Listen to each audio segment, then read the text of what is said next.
When Detective Bivin is first notified about Daniel's Jeep, he gave instructions that no one is to notify David or his family. David was notified 24 hours later. When David asked why he wasn't notified, Detective Bivin stated that he wanted to let him sleep. When escorting David to his son's truck, they made him wait in the Buckeye Police Department parking lot and asked him what color underwear his son wore. When David asked for urgency in finding his son, the Buckeye Police Department responded that Daniel was a grown-ass man and could disappear. Daniel's Jeep had a dual-pane panoramic sunroof. When the Jeep is found, one of those panes is found large underneath the Jeep. They told David Daniel must have kicked out the sunroof, his way of exiting the vehicle. The problem with this theory is the panes are locked in place and need a special tool just to open it. The sunroof was also lodged under the Jeep. The Buckeye Police Department had two theories what they claim happened to Daniel. They claimed that he had a head injury in the crash, undressed, and walked away. Or he joined a monastery, even though no blood around the crash site or monastery was ever found. Daniel was not at the monastery. According to the police report, CSI investigator A. Pruitt is called out to the scene to photograph and help process evidence. In the report, it states that there were two boots on the hillside next to Daniel's clothing, but according to the rancher, Mr. Shelton, who found the vehicle, who also has photo evidence, stated it was only one boot and the other one was lodged under the Jeep along with the sunroof. This information was not in Investigative Pruitt report, and it is added at a later date by Detective Bivin after the rancher shares photos with David. You had Uconnect on his Jeep, something like OnStar. David asked Buckeye Police Department about retrieving information. They told David that they couldn't retrieve any information. When they did go retrieve information, they told David that it read at 0 grid. There was also red paint found on Daniel's Jeep. They didn't do any forensic testing on the scene because of the lack of blood, and they only swabbed the steering wheel only because of David's persistence.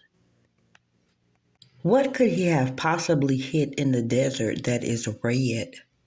In the collision report on Daniel's Jeep for the Buckeye Police Department, they stated Daniel's Jeep was involved in a rollover crash. It was only one crash recorded on the vehicle's internal system. More than 40 ignition cycles were recorded after the crash due to attempts to restart the vehicle or to use the electrical system. It is unclear how many cycles occurred during tow recovery and when investigators downloaded data. The speed is increased right before impact, which could indicate an attempt to drive up the other side of the ravine. They were able to tell Daniel had his seatbelt on at the time of the crash, but couldn't tell date or time of crash. An 11-mile discrepancy between the crash data report and the displayed odometer reading is not considered unusual. Similar discrepancies have been noted by Jeep dealership, service department, and other crash reconstruction. I don't think that's just normal for 11 miles to show up out of anywhere. I mean, to me, that seemed like that would be reason to call a recall on the Jeeps so that could be fixed. A few days after finding Daniel's vehicle, the Buckeye Police Department advised David he needed to come and pick up Daniel's Jeep or they were going to start charging storage fees. They didn't do full forensics on Daniel's Jeep or any forensics regarding Daniel's electronics, clothes, or airbags. They turned all evidence over to David as well. According to David, he asked for the FBI to get involved, and they stated he was doing such a good job they didn't need to. Thus far, with little help from the Buckeye Police Department, David hires a PI by the name of Jeff McGrath. Jeff McGrath is former law enforcement for the Avondale Police Department in Arizona. He is also founder and owner of Three Laws Recon, which they specialize in accident reconstruction. Jeff McGrath stated when he first saw the vehicle, something about it wasn't right. The damage didn't match with the terrain and where it was laying. McGrath downloaded the vehicle's information from the ACM and found the Jeep was started more than 40 times after the airbags were deployed. If you are car illiterate like me, ACM stands for Airbag Control Module. McGrath stated after the airbags came out, somebody turned the ignition over at least 46 times, which is not normal. We usually see one or two when we download the box. The ACM also records the vehicle's speed after airbags are deployed. So that tells me the car was driven around after it crashed. McGrath also stated the system shows the Jeep was involved in a collision around 1 p.m., 4 hours after Daniel was last seen. McGrath also states the downloaded information doesn't match. The photos doesn't match the area. The event looked staged. With all the evidence and all the information about Daniel's Jeep, David knew he couldn't stop searching for his son. David and his daughter, Davisha, whom resided in Arizona, searched everywhere around Tempe, Arizona, which is where Daniel resided when he went missing, Phoenix, Arizona, Buckeye, Arizona, and even the airport. The Buckeye Police Department had warned David about the cons of searching the desert and being in that terrain. David took them for their word, and he would stand at the entrance of Sun Valley Parkway and Cactus Road, looking through his binoculars to see what he could see. It's funny how the Buckeye Police Department used helicopters and drones and couldn't locate Daniel's Jeep. David Robinson, a retired Army vet, knew if he had any hopes of finding his son, he had to get into the desert. David used what Army skills he had, and he even took time to study the desert. David, Jeff, and with the help of about 200 volunteers, have done many searches for Daniel. Buckeye Police Department also stated that they used cadaver dogs. But when David and Jeff searched those same areas, a human skull was found in the vicinity where Daniel's Jeep was located. The skull was found not to be Daniel's, but it did give a family some closure in Florida.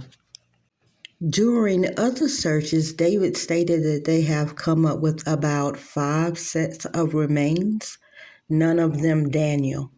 With the continuous help of volunteers, David continues to search for his son Daniel. He set up a GoFundMe, and to this date, it has raised $350,000. David also has a website called Please Help Find Daniel. On this website, it tells you how to volunteer. If you can't do it physically, it tells you other ways you can help volunteer.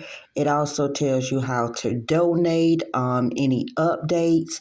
He also have petitions on there for you to sign. One of the petitions was to get another county to do an investigation for Daniel versus the Buckeye Police Department. And the second one was changing Daniel's status from missing to missing and endangered. If you go to the website, please help find Daniel. Everything is self-explanatory. Daniel's mom and his family back in South Carolina are still looking for answers as to what happened to their loved one, Daniel.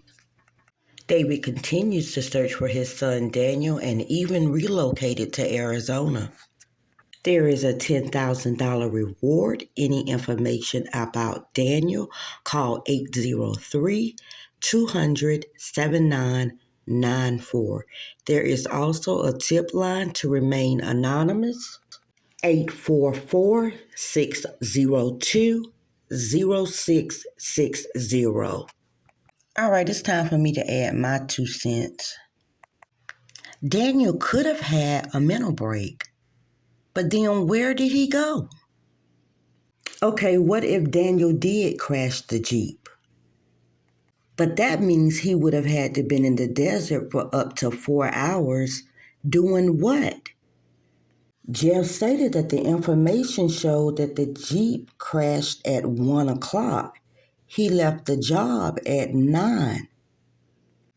Okay, what about a head injury? Is it possible to have a head injury without blood? Let me know, Heartbeat Gang. So with a head injury, he remembered how to kick out the sunroof to get out, but not to grab his phone. Did Daniel see something he wasn't supposed to see? If he was just another missing person in the desert, why was someone on his home computer after his disappearance? This area is known to be used by the drug cartel. I'm torn between a head injury and Daniel saw something he wasn't supposed to see. Drop your 2 cents in the comment section and thank you. Thanks to my Heartbeat Gang for tuning in to another episode. If you haven't subscribed, go ahead and hit that subscribe button. Make sure you turn on your bell to be notified when I drop new content. Till next time, stay safe.